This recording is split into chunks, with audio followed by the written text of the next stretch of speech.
How you doing? I'm Pastor Jake. Welcome to the 2020 Faith Series. This is a series of apologetic type reasons why we believe. We don't just believe because we're weak-willed or fall for things easily or just have extra amount of faith that we're able to believe in Jesus Christ, his life, death, and resurrection. That there's reasons, there's tangible reasons for believing. Now, all of Christianity is hinged on the resurrection. Right? So if Jesus Christ dies on that cross and he is a dead body that is buried and withered away, then really we're all fools. Everybody who claims Christianity is a fool, because that means all the claims that Jesus Christ made were false. All the things he said about himself and about the future are not true, and therefore Christianity is not true. And so one of the things that people do is they try to attack the resurrection theory. And so for the next few weeks, we're going to spend some time looking at the resurrection of Jesus Christ and why it is something that we can believe actually happened, because it did actually happen. It really did. So we're going to look at the different popular theories against the resurrection and explain what those theories are, and then give a reason or a stance, a rebuttal, if you will, against those things. The first one we're going to look at is the Swoon Theory. The Swoon Theory is developed because it takes into account the fact that so many people, there were so many eyewitnesses of Jesus Christ after his crucifixion. And so the Swoon Theory tries to explain away why so many people saw a risen Jesus Christ. And it's very simply this: he didn't actually die. That's what the Swoon Theory says. Excuse me, he didn't actually die. Talking too much today. I'm losing my voice. So that's the premise. He didn't actually die, but he went into a deep coma or a swoon from the severe pain and trauma of the crucifixion. However, in the cool atmosphere of the tomb, he revived. And he was somehow able to get out of the strips of cloth wrapped tightly around his body and appear to his disciples, and of course, the hundreds of other people that he appeared to. Now, we got to realize that there is historical, extra-biblical things outside of the Bible even claiming his resurrection. People who aren't even Christian, who were just eyewitnesses to his resurrection or knew somebody who saw his resurrected body walking around, talking, and interacting. And this is saying the reason why that is because he didn't die. Now, really, I was hesitant on even addressing this one just because it's so weak. It's such a weak argument. We have to understand, first of all, Romans were professional killers. They knew how to kill. That is one thing those Roman soldiers knew how to do. They were expert killers. They knew what they were doing. This wasn't their first rodeo. They weren't uneasy about how to crucify somebody. This is what they did, and they did it with effectiveness. If they failed at doing their job, if they failed to actually crucify somebody all the way to the point of death, then they themselves, the soldiers responsible for that crucifixion, would have been crucified.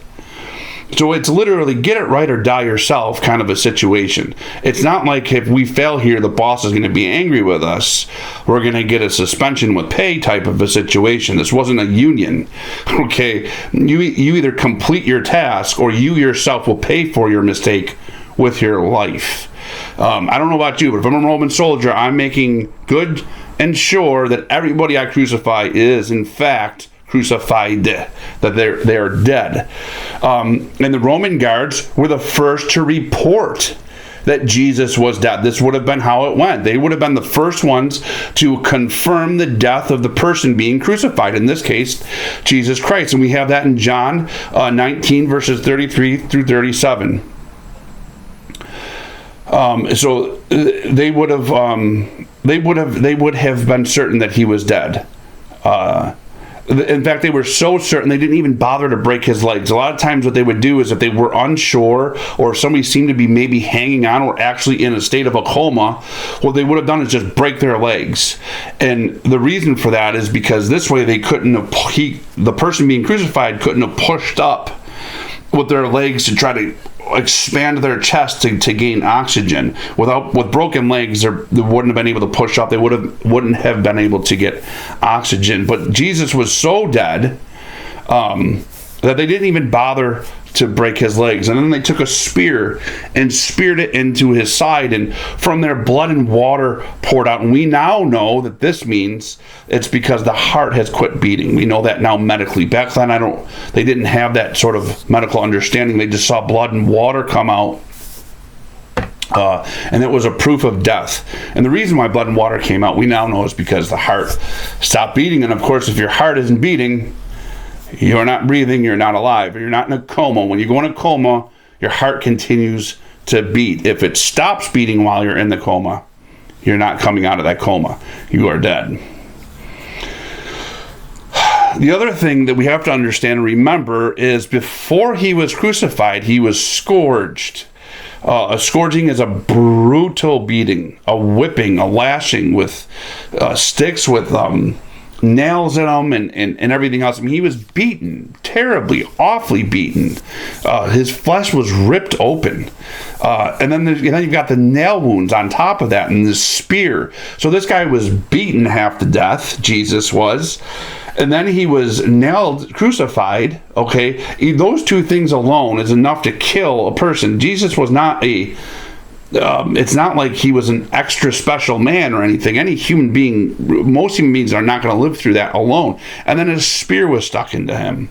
Okay, so I mean, I don't know how the swoon theorists handle that. I don't know how you possibly are thinking that you're going to survive that. And then on top of that, okay, in a weakened condition, he would have had to endure 40 hours without food or drink, managed to unwrap himself from his grave clothes, and then roll away the massive stone that closed his tomb, and then convince his followers that he had somehow risen from the dead. He would have had to travel countless miles in that condition to make many appearances to his disciples over the period of 40 days.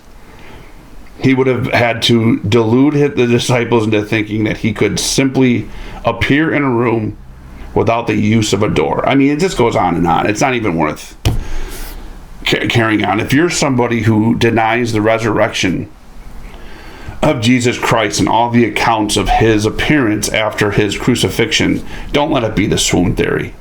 I mean, it's just not a likely scenario whatsoever. It's highly, highly unlikely. It would have been more miraculous for him to pull this off than it would have been for him to actually resurrect from the dead.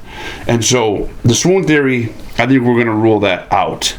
So at this point, he either actually resurrected from the dead, or maybe there's another theory out there that's going to satisfy us more than the claims of his resurrection. So tune in next time for the next video as we continue to look at all of the popular views or popular rebuttals to the resurrection of Jesus Christ. We're going to rule out swoon theory. Let's look at the next one next time. All right.